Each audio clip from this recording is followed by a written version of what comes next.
முன்பெல்லாம் தீபாவளி என்றால் பட்டாசு புத்தாடைதான் நினைவுக்கு வரும். இப்போது தீபாவளி என்றால் உடனே பயத்தை உருவாக்குவது எப்படி சொந்த ஊர் போய் சேர்வது என்றுதான். பணி நிமித்தமாகவும் தொழில் நிமித்தமாகவும் தென் மாவட்டங்களிலிருந்து சென்னைக்கு இடம்பெயர்ந்தவர்கள் ஏராளம். அவர்கள் தீபாவளி, பொங்கல் போன்ற பண்டிகை காலங்களில்தான் சொந்த ஊர் சென்று சொந்த பந்தங்களை பார்த்து திரும்புகின்றனர்.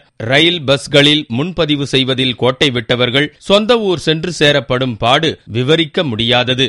இரவு முழுவதும் காத்திருந்து பகலில் செல்லும் பஸ்களில் ஏறி அடுத்த பஸ் மாறி ஊருக்கு சென்றடைகின்றனர். பொதுவாகவே விடுமுறை காலங்களில் ரயில் பஸ்களில் இடம் கிடைப்பது குதிரை கொம்பாக போய்விட்டது. எப்படியும் ஊர் சென்றே தீர வேண்டும் என்று கருதுவோர் பகலில் செல்லும் ரயில்களையே தேர்வு செய்கின்றனர். சென்னை எழும்பூர் ரயில் நிலையத்திலிருந்து மதுரை செல்லும் வைகை எக்ஸ்பிரஸில் இடம் பிடிப்பதற்காக பயணிகள் கால் கடுக்க வரிசை கட்டி நின்றிருந்தனர். அதில் பாதி பேருக்குத்தான் இடம் கிடைத்தது. மீதி பேர் அடுத்ததாக என்ன செய்வது என்று மாற்று வழியை தேட துவங்கிவிட்டனர். நான் காலையில் 9 மணிக்கு வந்திருந்தேன். 9 மணிலிருந்து நான் இப்போ வந்து இந்த ட்ரெயினுக்காக காத்திருக்கேன். இப்போ எனக்கு கரெக்டான சீட்டு கொடுத்துருக்காங்க. இந்த அண்டர்சோரில் உட்காந்து போகிறதுக்கு நாங்கள் காலம்புற 7 மணிலேருந்து வெயிட் பண்ணி இப்போ தான் எங்களுக்கு இடம் கிடைச்சி நாங்கள் போயிட்டு இருக்கோம். இது போன்ற நெரிசல் காலத்தில் தனியார் நிறுவனங்கள் சிறப்பு பஸ்களை இயக்குகின்றனர். வழக்கமாக செல்லும் பஸ்களில் தூங்குவதற்கு வசதி போன்ற அனைத்தும் இருக்கும்.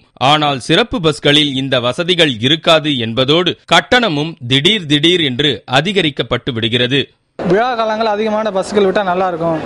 இந்த பயன்படுத்தி தனியார் பேருந்துகள் வந்து அதிகமான கட்டணங்களை வசூலிக்கிறாங்க. இனி தீபாவளி போன்ற பண்டிகை காலங்களில் ஊருக்கு செல்வோர் 2 மாதத்திற்கு முன்பே ரயில், பஸ் முன்பதிவுகளில் உஷாராக இருப்பது நல்லது.